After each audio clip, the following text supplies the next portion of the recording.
Radio Kantipur, radio राष्ट्रको।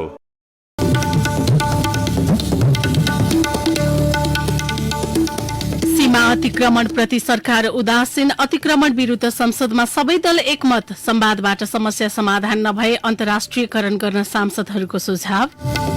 प्रदेश 2 COVID-19 संक्रमणको उच्च जोखिममा, सीमा क्षेत्रबाट नेपाल भित्रिनेको संख्या थपिँदा चुनौती बढ्यो।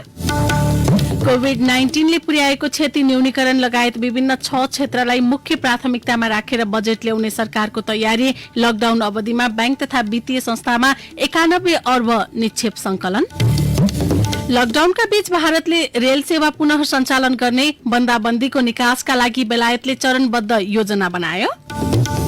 र आगामी आर्थिक वर्ष नेपाली खेलकुदको लागि चुनौतीपूर्ण हुने, बजेटमा प्राथमिकतामा परे पनि आकार भने घट्ने। नमस्कार, कान्तिपुर डायरीका साथमा साथी बासु र म इन्द्रलक्ष्मी। समाचार अब विस्तारमा। भारतीय पक्षबाट नेपाली भूमि अतिक्रमणका घटना वर्षेनी सतहमा आउने गरे पनि अतिक्रमित भूभाग फिर्ता ल्याउन र सीमा सुरक्षाका लागि पर्याप्त सुरक्षाकर्मी परिचालन गर्नमा सरकार उदासीन देखिएको छ। सीमा क्षेत्रमा अनधिकृत रूपमा भौतिक संरचना निर्माण गर्नेदेखि सीमा स्तम्भ नै गायब बनाउने सम्मका काममा भारतीयको संलग्नता पटक पटक दोहोरिँदै आएको छ। दक्षिणतर्फको 1880 किलोमिटर सीमा क्षेत्रमा करिब 60,627 हेक्टर नेपाली भूभाग भारतीय अतिक्रमणमा परेको विवरण सरकारसँगै छ।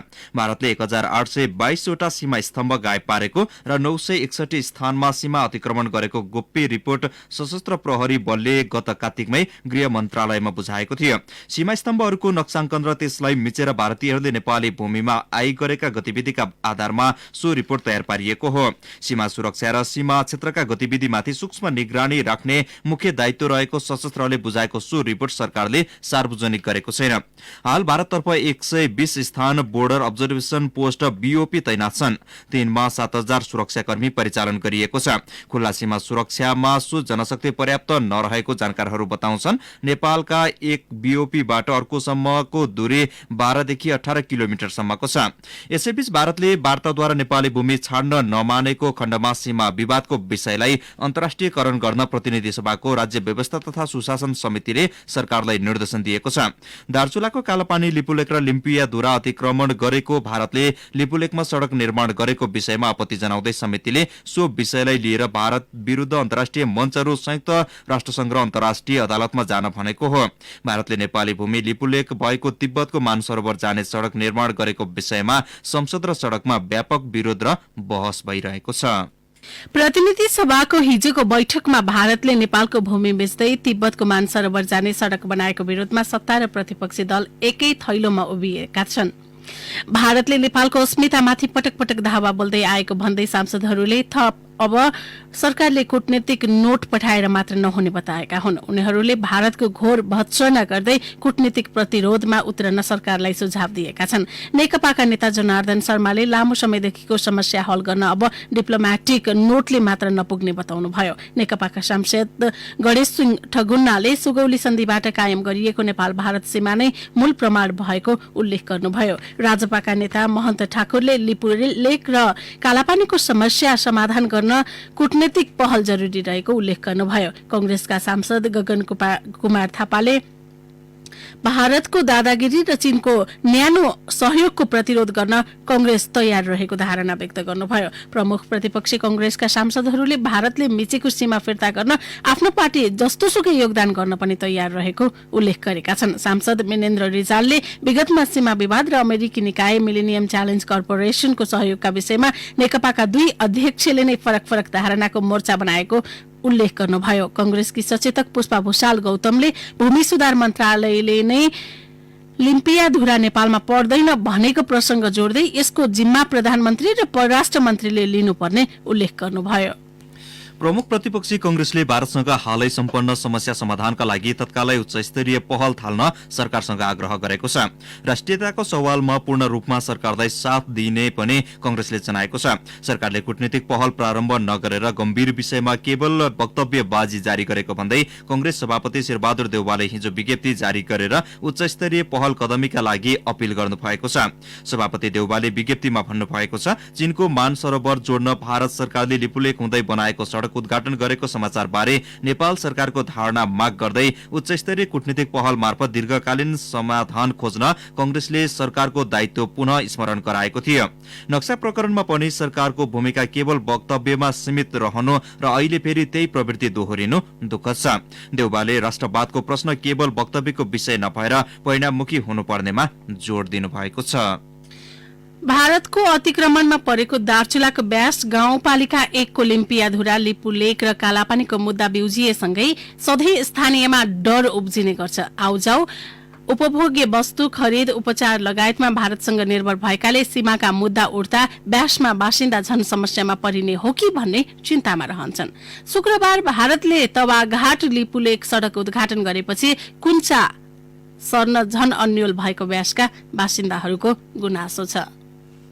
कान्तिपुर डायरीमा अब कान्तिपुर सविस्तारको पालो। कान्तिपुर सविस्तार। भारतले नेपाली भूभाग लिपुलेक हुँदै तिब्बत जोड्ने गरी 19 किलोमिटर सड़क निर्माण गरे पनि सरकारले कुनै पहल नगरेको भन्दै सर्वत्र विरोध भएको छ। सड़कदेखि सदनसम्म आवाज उठे पनि नेपाली भूमि फिर्ता ल्याउने गरी समस्या समाधानको ठोस पहल हुन सकेको छैन।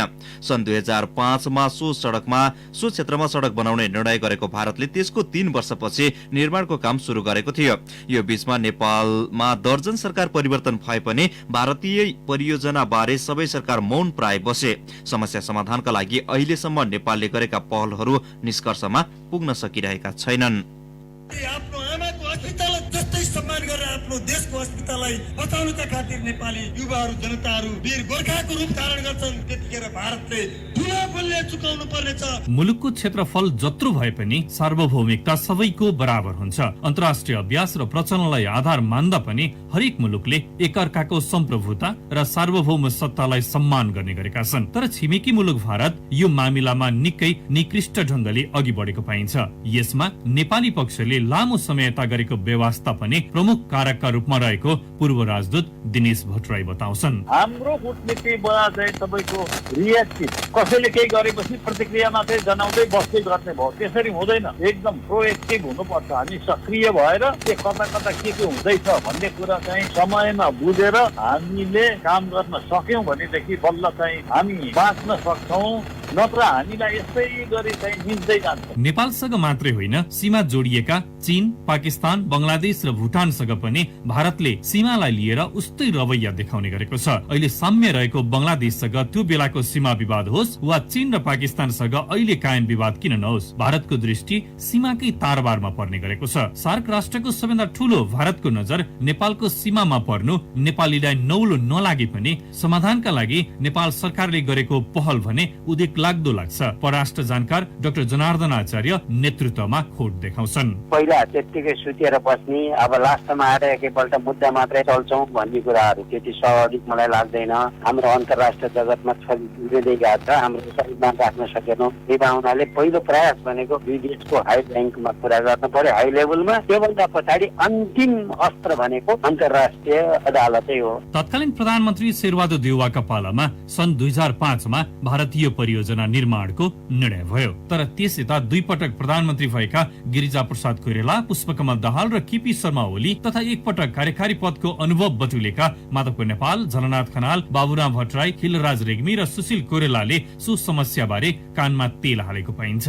संविधान जारी हुनु पूर्व तत्कालीन सरकारले पठाएको कूटनीतिक नोटले उबेलाको सुशील कोइराला नेतृत्वको सरकार नै हल्लाएको थियो। फलस्वरूप प्रधानमन्त्रीको भारत भ्रमण नै रोकियो। गत मङ्सिरमा भारतले जारी गरेको राजनीतिक नक्साले सो विषय फेरि सतहमा ल्याए पनि मागबाट सुरु भएको कोरोना बहाना बन्यो। यसलाई सरकारको निकम्मापन ठान्छन् पूर्व उप प्रधानमन्त्री चित्रबहादुर केसी। पहिलेका शासकहरूले पनि यस्तै गरेर आएर उसको हेपा नीति बढ्दै गएको, यही हिसाब हो भने त भारतले चाहिँ नेपाललाई सिक्किम भुटान बनाउँछ भन्ने कुरा त सँगै रहे। सन् 1816 को सुगौली सन्धिले स्पष्ट किटान गरे पनि आफ्नो भूमि माग्ने हैसियत गुमाएका नेतृत्वसँग जनताको आक्रोश निकै बढ्दो छ। तर परराष्ट्र मन्त्री प्रदीप गेवालीले कूटनीतिक र उच्चस्तरीय छलफलकै माध्यमबाट समाधानको पहल भइरहेको आश्वासन दिन्छन्। यो समस्याको नेपालले कूटनीतिक समाधान चाहेको छ। एकातिर नेपालको राष्ट्रिय हितलाई सर्वोपरि राखिनेछ, त्यसमा सम्झौता रहित अडान राखिनेछ,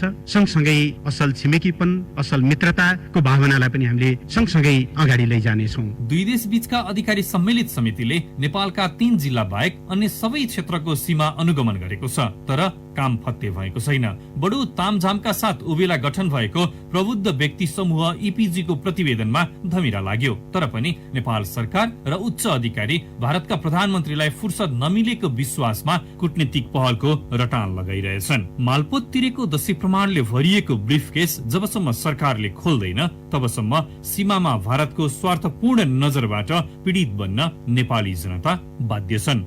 रेडियो कान्तिपुरका लागि प्रकाश पाठकको सहयोगमा तेजेन्द्र काफले।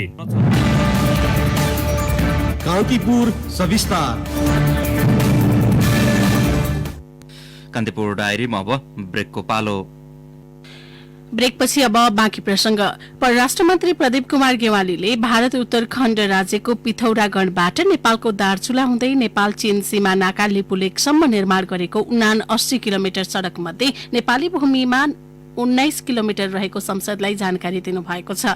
मन्त्री गेवालीले संघीय संसदका दुवै सदन, प्रतिनिधि सभा र राष्ट्रिय सभा र अन्तर्राष्ट्रिय सम्बन्ध समितिमा हिजो छुट्टा छुट्टै सम्बोधन गर्दै भारतले नेपाली भूमिमा गरिरहेको गतिविधि बारे सरकारलाई पहिलेदेखि नै सूचना रहेको स्पष्ट पार्नुभयो। उहाँले भन्नुभयो, हामीलाई प्राप्त सूचनाका आधारमा हामीले पहल पनि गरिरहेका थियौं, हाम्रो अनुरोधलाई ध्यान नदिएको देखिन्छ।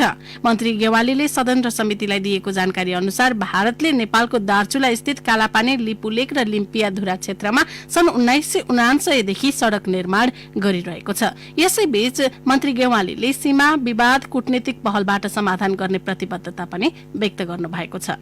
यस्तै अन्तर्राष्ट्रिय सम्बन्ध समितिको हिजोको बैठकमा सभापति पवित्रा नेरौला खरेलले भने नेपाली सीमा मिच्ने र नेपाली भूभागमा एकलौटी रूपमा सड़क निर्माण गर्ने भारतीय गतिविधिलाई मिचाहा प्रवृत्तिको संज्ञा दिनुभएको छ।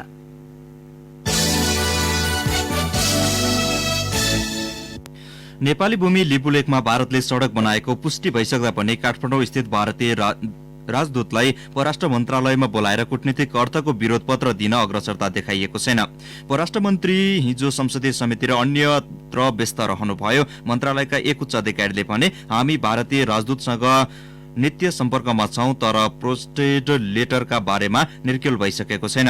भारतीय विदेश मन्त्रालयले शनिबार साँझ जारी गरेको विज्ञप्तिमा कोभिड-19 को संकट टरेपछि दुवै पक्षको सहमतिमा मिति तय गरेर सीमा सम्बन्धमा छलफल गर्ने भनिएकाले सोही अनुसारको मितिको पर्खाइमा परराष्ट्र मन्त्रालय छ। गत नोभेम्बर महिनामा भारतले आफ्नो नयाँ राजनीतिक नक्सामा नेपाल अधीनस्थ लिपुलेक सहितको भूभागलाई समेटेपछि परराष्ट्र मन्त्रालयले तत्कालै भारतलाई प्रोस्टेट नोट पठाएको थियो।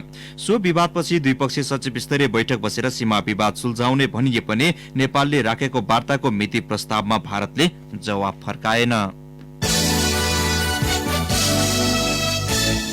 भारतको बिहारका जिल्लाहरूमा कोरोना भाइरस कोभिड-19 संक्रमण बढ़दै जाँदा सीमा जोडिएको प्रदेश 2 मा संक्रमणको जोखिम बढ़दै गएको छ। प्रदेश 2 का 8 जिल्लासँग सीमाना जोडिएका बिहारका 4 जिल्लामा हिजोसम्म 51 भारतीयमा संक्रमण पुष्टि भइसकेको छ, जुन बिहार राज्यका 38 जिल्लामा देखिएको संक्रमणको करिब 9% हो। हिजोसम्म बिहारमा 629 जनामा संक्रमण पुष्टि भइसकेको छ भने 5 जनाको मृत्यु भइसकेको छ। प्रदेश 2 को 465 किलोमिटर सीमाना भारतको बिहार राज्यका पूर्वी चम्पारण, पश्चिमी चम्पारण, सीतामढ़ी र मधुबनी जिल्लासँग जोडिएको छ। यी जिल्लालाई बिहार सरकारले येल्लो जोन अर्थात संक्रमण धेरै विस्तार भइ नसकेको जिल्लामा सूचीकृत गरे पनि पछिल्ला दिनमा संक्रमणको दर बढ़दै गएको छ। सीमा क्षेत्रबाट नेपालीहरू भित्रिने क्रम बढेपछि चुनौती थप बढेको बताउन थालिएको छ। सीमा सुरक्षामा खटिएका सशस्त्र प्रहरीका एक अधिकारीले 10 दिन अघिसम्म पनि सीमामा समस्या नरहेको, तर भारतीय पक्षले आन्तरिक आवत जावत खुकुलो पारेपछि मान्छे थुप्रिने क्रम बढेको र त्यसैले चुनौती थपेको बताएका छन्।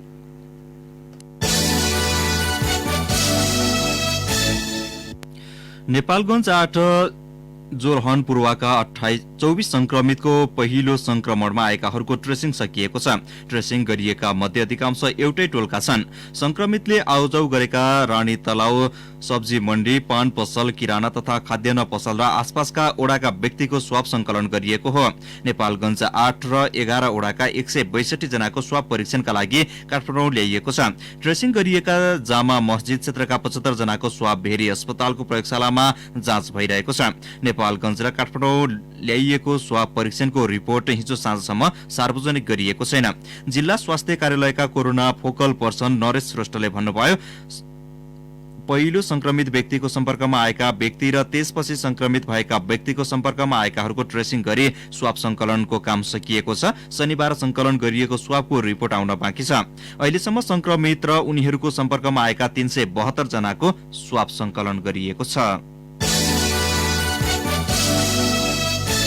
अब केही समाचार संक्षेपमा। प्रदेश 5 का सीमावर्ती जिल्लाका विभिन्न स्थानबाट लुकेर मुलुक प्रवेश गर्ने दिनहुँ बढ़िरहेका छन्। एक साता अघि लुकेर आएका कपिलवस्तुका 5 युवामा कोरोना संक्रमण पुष्टि भइसकेको छ। लकडाउनको मौका छोपेर भारतले 10 गजा क्षेत्रमा बाँधको उचाइ थप्न थालेको पाइएको छ। एक सातादेखि 10 गजामा मर्मतको नाममा भारतीय पक्षले बाँधको उचाइ थप्न थालेको हो। शिक्षा विज्ञान तथा प्रविधि मन्त्रालयले माध्यमिक शिक्षा परीक्षा एसईई लकडाउन खुलेपछि लिइने जनाएको छ। विद्यमान ऐन अनुसार लिखित परीक्षा लिइने परीक्षाबाट मात्रै एसईईले कानूनी मान्यता प्राप्त गर्ने समेत मन्त्रालयले स्पष्ट पारेको छ। प्रदेश राजधानी हेटौडा र संघीय राजधानीको आवाजात सहज बनाउन बागमती प्रदेश सरकारले भीमफेदी कुलेखानी सुरुङ निर्माण गर्ने भएको छ। त्यसका लागि एक साताभित्र टेन्डर हुँदैछ। प्रदेशको आर्थिक मामिला तथा योजना मन्त्रालयको मन्त्रीस्तरीय बैठकले हिजो बजेट सुनिश्चितता प्रदान गरेको पूर्वाधार विकास मन्त्रालयका सचिव तेजराज भट्टले बताउनुभयो। र साउदी अरबको जेद्दामा कोरोना संक्रमित एक नेपालीको उपचारका क्रममा मृत्यु भएको छ। जेद्दा स्थित नेपाली महावाणिज्य दूतावासका अनुसार मदिनामा कार्यरत एकजना निको भई क्याम्पमा फर्किएका छन्। दूतावासद्वारा आइतबार जारी विज्ञप्तिमा भनिएको छ, मदिनामा उपचाररत एक नेपालीको निधन भएको दुखद खबर हामीले पाएका छौं। कान्तिपुर डायरीमा पुनः ब्रेकको पालो। अब आर्थिक प्रसंग। पहिले निर्धारित लक्ष्यलाई निरन्तरता दिँदै कोरोना भाइरस कोभिड-19 संक्रमणले पुर्याएको क्षति न्यूनीकरणलाई केन्द्रमा राखेर सरकारले बजेट ल्याउने भएको छ। बजेटका सिद्धान्त र प्राथमिकता केलाउँदा यसअघि निर्धारित लक्ष्य बाहेकका 6 क्षेत्रलाई प्राथमिकता दिई बजेट ल्याउने देखिन्छ। अर्थमन्त्री युवराज खतिवड़ाले हिजो संघीय संसदको प्रतिनिधि सभा र राष्ट्रिय सभामा पेश गरेको बजेटका सिद्धान्त र प्राथमिकता अनुसार जेठ 15 मा ल्याइने बजेटमा नयाँ ठूला र महत्वाकांक्षी कार्यक्रम भने हुने छैनन्। स्वास्थ्य पूर्वाधार विस्तार, रोजगारी सिर्जना, आयोजनाको पुनः प्राथमिकीकरण, आर्थिक पुनरुत्थानका कार्यक्रम, कृषिमा यान्त्रिकीकरण, कर तथा मौद्रिक छुट लगायत विषयमा बजेट केन्द्रित हुने अर्थमन्त्री खतिवड़ाले बताउनुभयो। उहाँले भन्नुभयो, मानव जीवन माथिको यो विश्वव्यापी संकटले विकासका सिद्धान्त, मान्यता र प्राथमिकता पुनः परिभाषित हुन थालेका छन्। विश्वव्यापी कोरोना महामारीका कारण सिर्जित नयाँ चुनौती सामना गर्नेतर्फ आगामी वर्षको बजेटमा विशेष ध्यान दिनेछु। बाह्य क्षेत्रसँगको अन्तराबद्धताका कारण नेपालको श्रम बजार, निर्माण उत्पादन, पर्यटन आगमन, लगानी र आपूर्ति श्रृंखलामा गहिरो प्रभाव परेको उहाँको भनाइ छ। कोरोना कोभिड-19 को जोखिमबाट बच्न सरकारले गरेको लकडाउन अवधिमा बैंक तथा वित्तीय संस्थामा करिब 91 अर्ब रुपैयाँ निक्षेप संकलन भएको छ। यो चैत 11 देखि वैशाख 27 सम्म बैंक तथा वित्तीय संस्थामा संकलित निक्षेप हो। लकडाउनका कारण गत शुक्रबारसम्म प्राय बैंक तथा वित्तीय संस्था बन्द थिए। केही शाखा आलो पालो गरी दैनिक 2-3 घण्टा खुले पनि सीमित बैंकिङ कारोबार मात्र भएको थियो। राष्ट्र बैंकका अनुसार गत चैत्र 11 मा 35 खर्ब 94 अर्ब रुपैयाँ रहेको बैंक तथा वित्तीय संस्थाको निक्षेप बढेर वैशाख 27 सम्म 36 खर्ब 85 अर्ब रुपैयाँ पुगेको हो।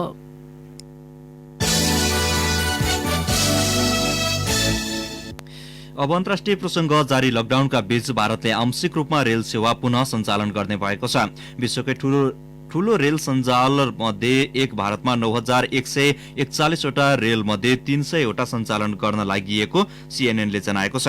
भोलि नयाँ दिल्ली, मुम्बई लगायत विभिन्न 15 रूटमा दैनिक रेल सेवा सञ्चालन गर्न 20,000 जनालाई कोभिड-19 बारे सतर्क रहन प्रशिक्षण दिएको रेल मन्त्रालयले जनाएको छ।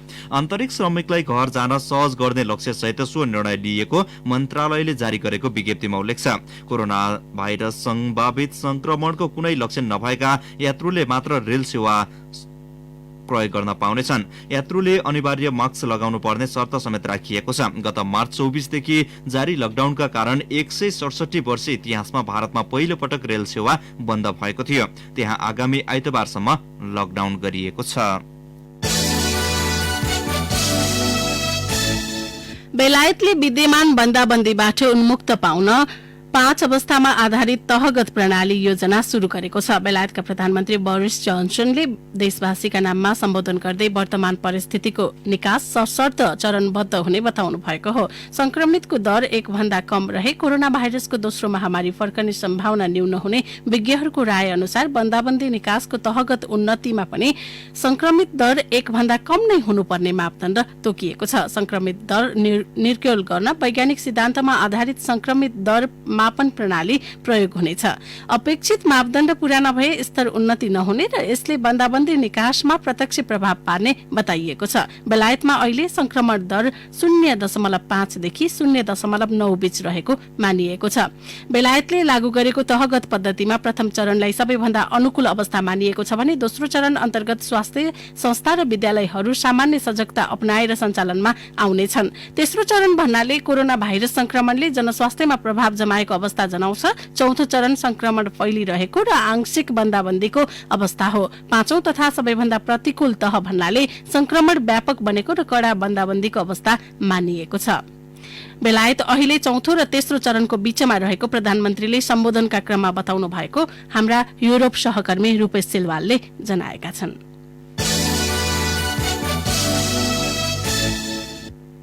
अब खेल प्रसंग। कोरोना महामारीका कारण ठप्प भएको नेपाली खेलकुदका लागि आगामी वर्ष थप चुनौतीपूर्ण हुने भएको छ।